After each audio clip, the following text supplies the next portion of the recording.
Switch.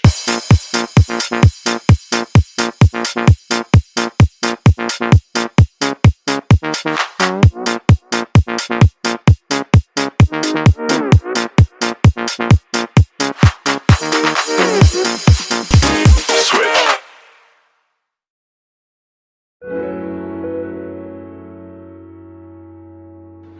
Why I choose HR.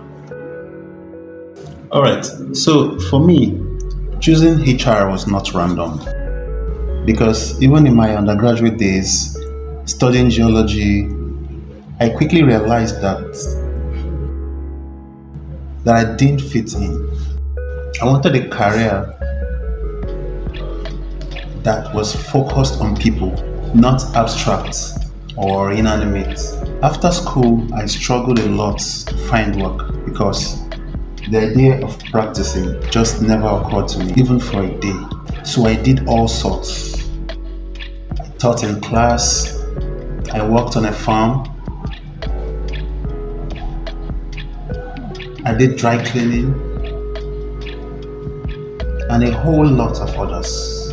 Despite the fact that the pay was poor, I found joy because it gave me one-on-one interaction with people and I could connect. So that ability to sculpt people's emotion per time, see how my actions, brings smiles on their faces or affect them in different ways, drove me. Then later on, I picked up analytics. So I began playing a lot with data. This week I'll do spreadsheets.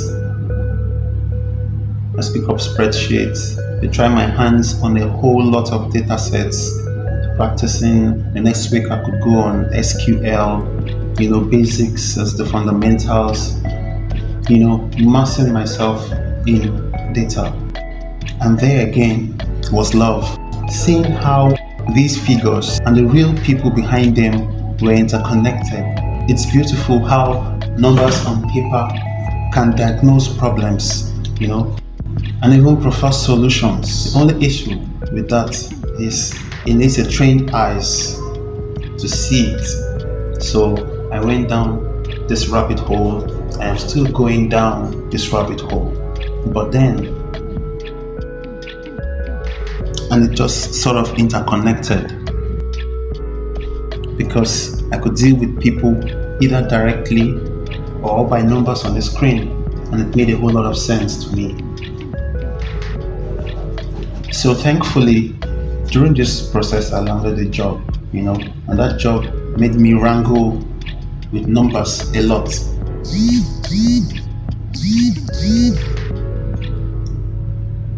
So I worked as an admin officer, an analyst for a finance services company, and made me interact a lot with market women and traders, and all that.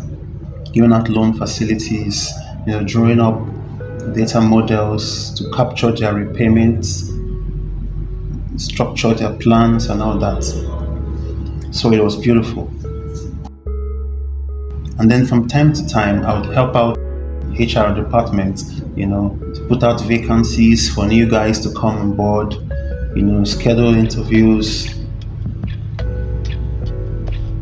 and then go through the onboarding process, to bring these guys into the company and then ground them in the company culture and all that. So it was challenging, but it was beautiful work for me.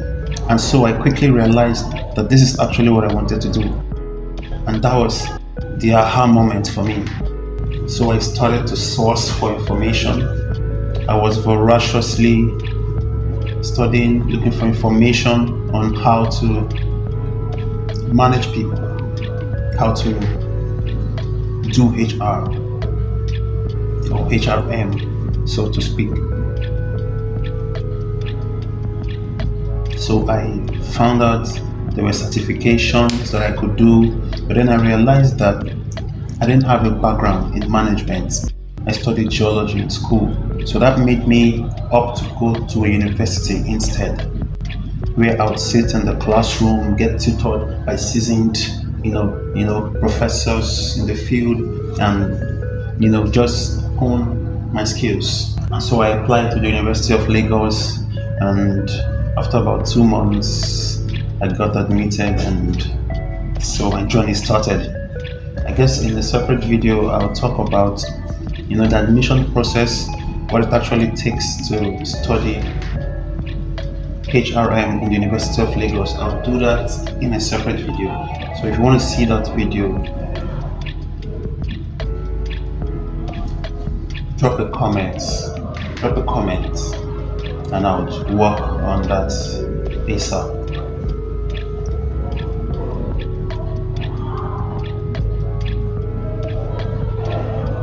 So I'll give a step-by-step process. Firstly, how do you know if HR is for you? Because this is very important.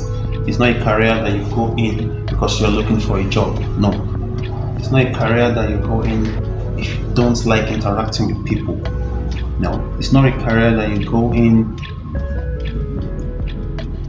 if you don't like human connections.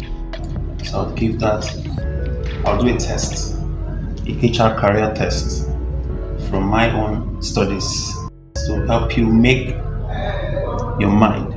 up your mind if HR is for you, and I'll guide you on the admission process and what you need to do to get admitted. So don't forget to share this video with your friends, like, comment, and most importantly, tell me what you want to see in the next video. Thank you for watching. See you in the next one.